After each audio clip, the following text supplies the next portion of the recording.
पुण्यात mission crackdown अंतर्गत पोलिसांनी मोठी कारवाई केली आहे.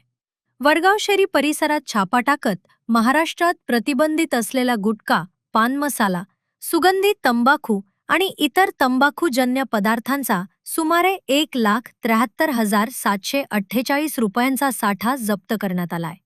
ही कारवाई 24 रोजी चंदननगर पोलिसांनी केली. झोन 7 मधील विशेष पथकाला मिळालेल्या गोपनीय माहितीनंतर मोझेसवाडी, वडगावशेरी परिसरात छापा टाकण्यात आला.